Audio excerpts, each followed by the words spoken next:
Let's get it on. Good morning all of you. My name is Son Singh Rajput. आप सभी का D2 education academy में आपका हार्दिक स्वागत है। आज हम अपना जो तीसरा टेंस है प्रेजेंट परफेक्ट टेंस का पार्ट 1 पढ़ेंगे। इस टेंस के अंदर इसका किन किन परिस्थितियों में प्रेजेंट परफेक्ट टेंस का प्रयोग किया जाता है उसके बारे में हम विस्तार से आज चर्चा करेंगे। तो चलिए अपन सबसे पहले देखते हैं अपना जो प्रेजेंट परफेक्ट टेंस के अंदर जो तीसरा जो अपना जो टेंस आता है प्रेजेंट परफेक्ट टेंस प्रेजेंट के अंदर, तो उसमें हमें ये अनुमान लगाना कि किस प्रकार के वाक्यों में प्रेजेंट परफेक्ट टेंस होता है। तो सबसे पहले अपन देख लेते हैं इस टेंस का प्रयोग वर्तमान काल में पूरे होने वाले कार्यों के लिए किया जाता है। ऐसे कोई कार्य जो वर्तमान समय में हमारे पूरे हो चुके होते हैं उनके लिए इसका प्रयोग किया जाता है। इस टेंस के हिंदी वाक्यों के पीछे के अंत में चुका है, चुकी है, चुके हैं, आ है, ई है, ये है इत्यादि शब्द आते हैं, है ना। जैसे कि मैं राम खाना खा चुका है, वह जयपुर जा चुका है, वह बाजार गई है ना। तो इनके पीछे जो ये शब्द आते हैं तो वह वाक्य कौन से टेंस के अंदर होगा? प्रेजेंट परफेक्ट टेंस के अंदर होगा। अब बात करते हैं अपन कि इस जो टेंस के जो सेंटेंस होते हैं, है ना, तो उनका प्रयोग कहाँ कहाँ किया जाता है। सबसे पहले अपन देख लेते हैं कि अगर जो इंग्लिश सेंटेंस में इन एडवर्ब्स, अगर अंग्रेजी का कोई सेंटेंस है उसमें जो ये एडवर्ब्स है जैसे कि this week, this month, this year, just, till now, already, recently, lately, not yet, so far, by now, always, never, ever, up to now, up to the present आदि का प्रयोग हो तो वह वाक्य कौन से टेंस में होगा? अपने प्रेजेंट परफेक्ट टेंस के अंदर होगा। समझ में आ गया आपको कि अगर इंग्लिश सेंटेंस के अंदर ये जो एडवर्ब्स दे रखी हैं अगर वाक्य में आपको नजर आए तो वह वाक्य कौन से टेंस में होगा? अपने प्रेजेंट परफेक्ट टेंस में, है ना। हिंदी में वैसे मैंने पहचान बता चुकी, जो हिंदी के सेंटेंस होंगे उनके पीछे चुका है, चुकी है, चुके हैं, इसके साथ आ है, ई है, ये है इत्यादि शब्द आएंगे। अब हम बात करते हैं इसके जो अफर्मेटिव जो स्ट्रक्चर होता है, जैसे कि अफर्मेटिव जो सकारात्मक जो फॉर्मूला होता है उसके बारे में।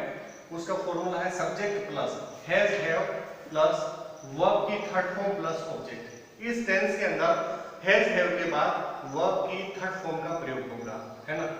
तो जैसे कि हैज अब किसके साथ लगेगा? सबसे पहले ही, शी, इट, नेम और सिंगुलर। अगर सब्जेक्ट सिंगुलर है तो उनके साथ हेल्पिंग वर्ब हैज लगेगी। उसके बाद हैव किसके साथ लगेगा? आई। मैंने आई क्यों लिखवाया? आपको पता हो कि हम जब प्रेजेंट कंटिन्यूअस में गए थे उस समय आई के साथ एम लगता था। अब यहाँ पे आई वापस किस में आ जाएगा? अपने प्लूरल के साथ आ जाएगा। आई, वी, यू, दे जो प्लूरल सब्जेक्ट होंगे उनके साथ किसका प्रयोग होगा? हैव का, है ना। अब दूसरा जो पहले तो ये एडवर्ब्स होंगी तो इस टेंस में आएगा। दूसरा, इस टेंस का प्रयोग ऐसे कार्यों के लिए किया जाता है जो अभी अभी समाप्त हुए। ऐसे कोई कार्य जो जस्ट अभी समाप्त हुए, है ना, तो उनके लिए इस टेंस का प्रयोग किया जाता है। जैसे यहाँ पर मैंने दो एग्जांपल दे रखे। I have just bought a pen. मैं अभी एक पेन खरीद चुका हूँ, क्या मैंने अभी एक पेन खरीद लिया है, ये इसका हो गया हिंदी। तो यानी कि वो कार्य मैंने क्या अभी अभी किया है। दूसरा है he has completed his homework, वह अपना गृह कार्य पूरा कर चुका है ना। तो यानी उसने अपना काम अभी अभी समाप्त किया है। अब तीसरा जो नियम है इसके अनुसार इस टेंस का प्रयोग ऐसे एक्शन के लिए किया जाता है। एक्शन यानी कि ऐसा कोई कार्य है जिसका प्रभाव वर्तमान समय तक, यानी कि उसका प्रभाव प्रेजेंट टाइम तक हो, तक जारी हो, तो इस टेंस का प्रयोग किया जाता है। जैसे मैंने यहाँ पे दो एग्जांपल लिख रखे हैं। Ram has cut his finger. Ram ने अपनी अंगुली काट ली है। तो इसका मतलब जैसे अब उसने अंगुली काटी होगी या कट गई होगी उसकी, तो उसके खून बह रहा है, यानी कि अभी वर्तमान समय तक उसका प्रभाव दिख रहा है, काम हो चुका है, प्रभाव अभी दिख रहा है। दूसरा एग्जाम्पल लिया मैंने, माई सन हैज ईटन ऑल एप्पल्स, मेरा बेटा सभी एप्पल खा चुका है ना। तो इसका मतलब क्या हुआ, उसने किसी के लिए नहीं छोड़ी, है ना, वो खुद खा गया, सारी एप्पल वो खुद खा गया। तो यानी कि वो कार्य हो चुका है अभी अभी, लेकिन उसका वर्तमान तक अभी तक प्रभाव चल रहा है ना। तो ये है इसका, इस वाक्य में इस टेंस का प्रयोग किया जाएगा। अब अपना चौथा जो नियम आता है, जैसे कि फर्स्ट, सेकंड, थर्ड और ये फोर्थ, इस टेंस का प्रयोग अपूर्ण समय, this week, this month, this year, this morning इत्यादि के साथ किया जाता है। यानी कि इस टेंस के अंदर अपूर्ण समय, ऐसा समय जो अभी पूरा नहीं हुआ है, उसको शो करने के लिए इस टेंस का प्रयोग किया जाता है। अब देख लेते हैं अपन दो जो एग्जांपल दे रखे हैं मैंने, जैसे कि I haven't seen Ram this morning, है ना, मैंने सुबह से राम को नहीं देखा है, यानी कि किसको नहीं देखा, राम को नहीं देखा है। अब दिस मॉर्निंग, अभी मॉर्निंग चल रहा है, मॉर्निंग का समय चल रहा है, अभी पूरा समय नहीं हुआ, यानी कि मॉर्निंग खत्म नहीं हुई है, लेकिन मैंने सुबह से राम को नहीं देखा, हो सकता है कि मुझे दिख जाए, है ना। तो इस टेंस का प्रयोग हुआ।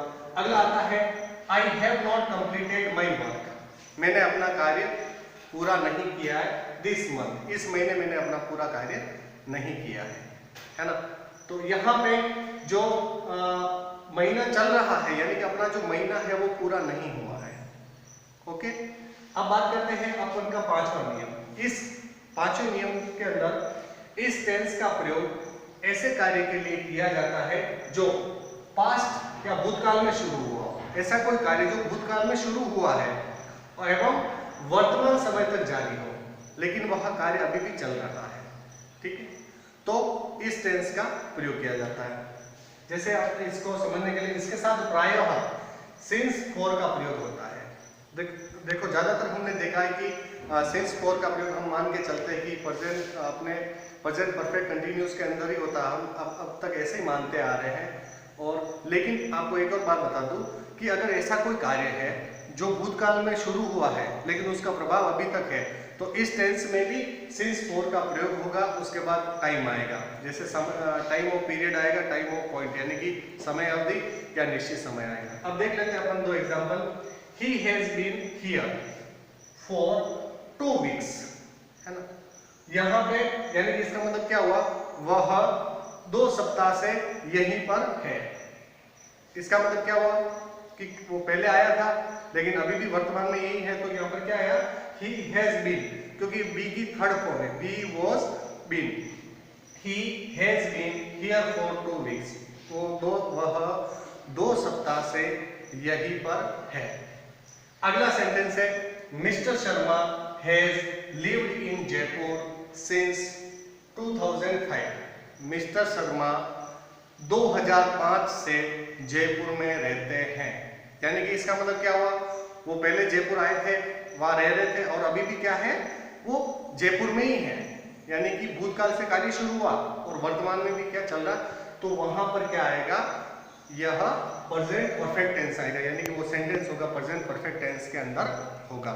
जैसे आपने पहले भी पढ़ा था, ता है, ती है, ते है इत्यादि शब्द होते हैं, लेकिन यहाँ पर ध्यान हमें ये रखना है, यहाँ पर समय भी आ रहा है, सिर्फ फॉर के बाद समय आ रहा कि मिस्टर शर्मा 2005 से जयपुर में रहते हैं।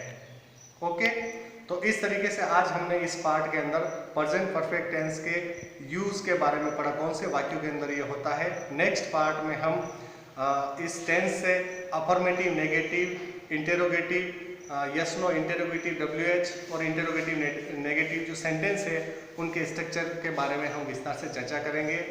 आशा करता हूँ कि आपको आज का जो ये अपना जो पार्ट बनाया था हमने प्रेजेंट परफेक्ट टेंस का फर्स्ट पार्ट अच्छी तरीके से समझ में आ गया होगा। तो सभी दोस्तों से निवेदन है कि आपको अगर हमारी वीडियो अच्छी लगे तो ज़्यादा से ज़्यादा लाइक और शेयर और सब्सक्राइब करें। धन्यवाद।